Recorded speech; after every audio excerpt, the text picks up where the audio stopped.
Welcome to the diner where we serve up culture from a short order kitchen. Step up to the counter and let us serve you a slice of mental pie. Not a feast, just a snack, a deep thought to chew on from a big, meaty book. It'll go good with a cup of coffee, and then you can get back to the fray with a few beautiful new thoughts to think.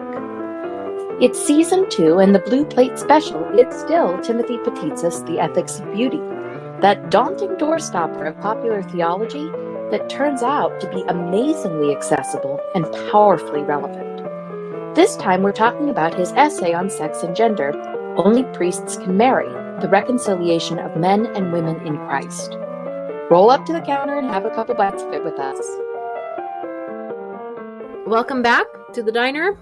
Last time we ended by giving a little teaser about what we'd be talking about this time. We've been trying to be practical and talk about how all of this stuff works together in our, real life relationships. But while we want to be practical, we also don't want to be prescriptive. You can only talk about abstractions when you're not dealing with specific people in a specific situation.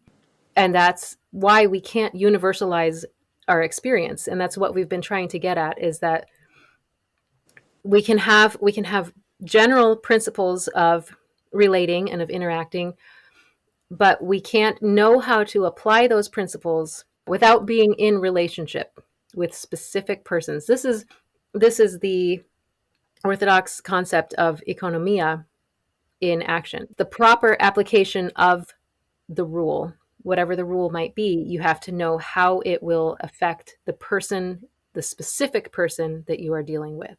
Right. The same thing can be poison to one person and medicine to another. Mm-hmm.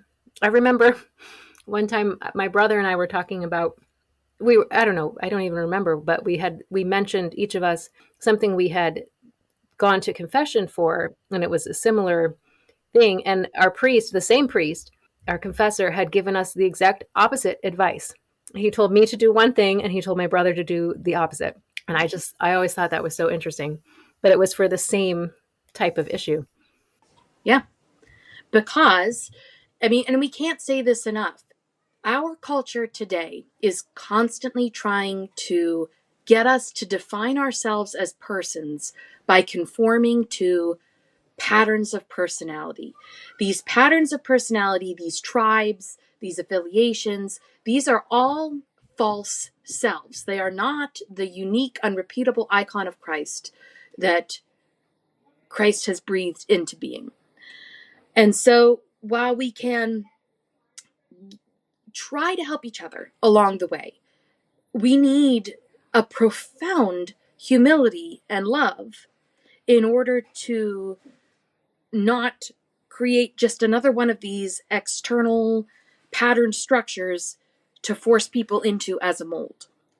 What it really takes is what Petitsa gets into next in this chapter is it takes a healthy sense of shame. And it's going to take a couple episodes to unpack this because shame is such a loaded word and a loaded concept. But I want to start with a quote. He says, "The ideal person is what he calls philotimo, which describes that majestic person who is modest, bold, and unself-conscious in just the right mix. The perfected person is characterized by 3 concentric phases of healthy, all-glorious shame. We said that the first shame was chaste yet ardent eros, which we also called unknowing. The second shame was a courageous yet long-suffering agape, which we identified as the willingness to be the one man lost, or to take the fall so that others might survive. And the third type of healthy shame was, surprisingly, glory, or the coincidence unto our last limit of the first 2 kinds of shame, despite the fact that, as we said, they tend to pull us in different directions." We're going to stop there. One of the side quests we're going to have to do here is talking about the difference between healthy and toxic shame. But before we get there, let's just unpack this word shame as unknowing, as chaste yet ardent eros.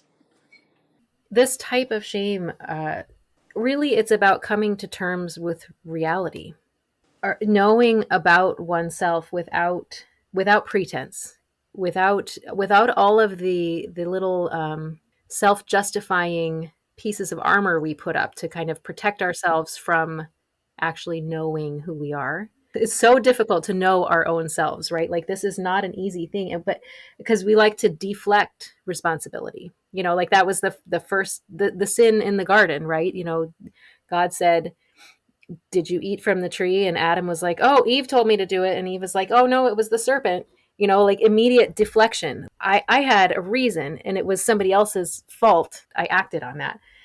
And this goes back to moral luck too. We talked about this in an earlier episode, where there are circumstances for which we are not responsible directly. Like we did not cause things to be a certain way, but we are always responsible for how we respond to those circumstances, to that moral luck. So we justify ourselves and we tell ourselves that we can't behave differently than we do or than we did because of our moral luck, because of our circumstances, because of so and so who said this and did that. I had to respond this way because we no longer recognize then our own sins as sin because we had a reason for doing it. And in this chapter, he's talking about therapy. And so, this self-justifying tendency and this unwillingness to unknow leaves us broken then. Like when we can't see who we really are, then we're not able to be healed. And there was a quote that I wanted to share about that too. Where'd it go?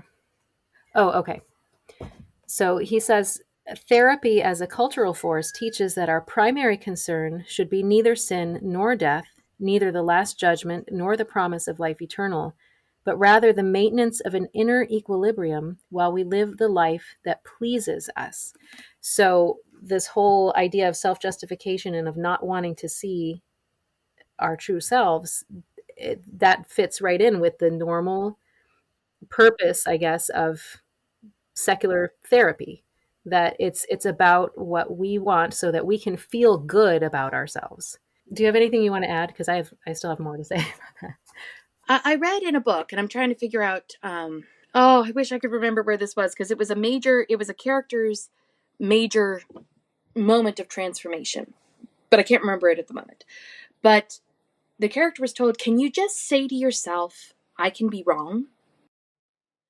And it's funny in the context of a story, a movie, or a book or whatever, but admitting to ourselves that we can be wrong about ourselves is a very vulnerable place. And that's why this is a form of shame, because admitting that you can be wrong, that I can be wrong, is a place of vulnerability. In order for me to even say that, I have to trust that you're not going to come in and swoop in and say, right, you are wrong, and batter me with this vulnerability. And it's just as true within our unknowing of ourselves as it is our unknowing of others.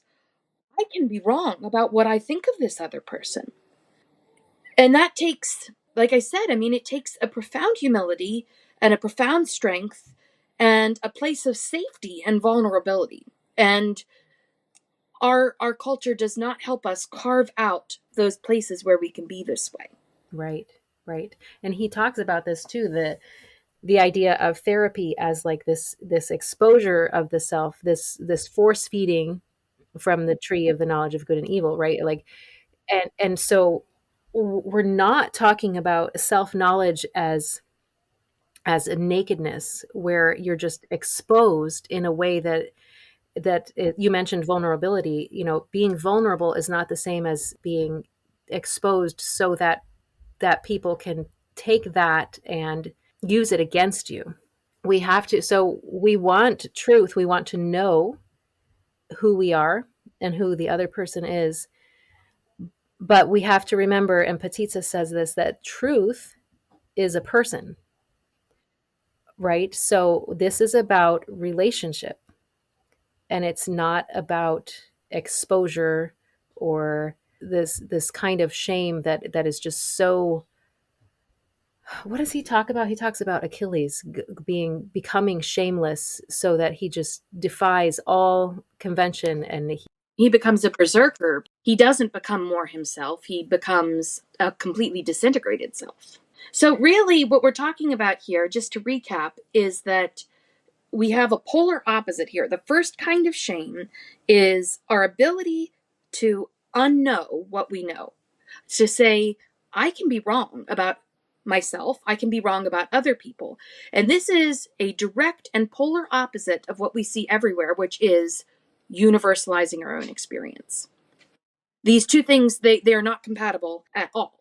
You know, just to tie it in a little further, when Petitza says that unknowing is also called chaste yet ardent eros, what he means here is a love that is pure and has integrity and is willing to go the distance to find the truth. Right? Our pursuit of Christ is via this vehicle of chaste and ardent eros, because the more we are purified, the more we are integrated, the more spiritual power we have to pursue Christ, right? Mhm. Yes, and we unknow ourselves so that we can know him. That's what we're doing. We are focusing totally and completely on who he is. And when we do that, then we can come to know our true selves, and not the self that we've built up for our own gratification, but our true selves. And we can recognize where we may have been wrong. And we can, because we are focused on him, and our chaste and ardent eros is directed toward him, then we are able not only to recognize where we're wrong, but also to begin healing from that and to become more our true selves. This is a great place to stop. We're going to get more into this in the upcoming weeks. We also need to talk about not making the mistake of thinking that toxic shame is what we're talking about here. Yes. So we'll get into that next time. In the meantime, think about these things and let us know your thoughts in the comments. Thanks for joining us at the diner. If this season resonates with you, you may be interested to know that over the summer, I released the sex ed curriculum I created for my own teenagers. Sex Ed for Sane People is a high school level discourse on human sexuality that, among many things, is informed by the understanding explained here in Ethics of Beauty. It's interactive, meant to be customized by you for your students, and it's available for download on my website, lauraewolf.com.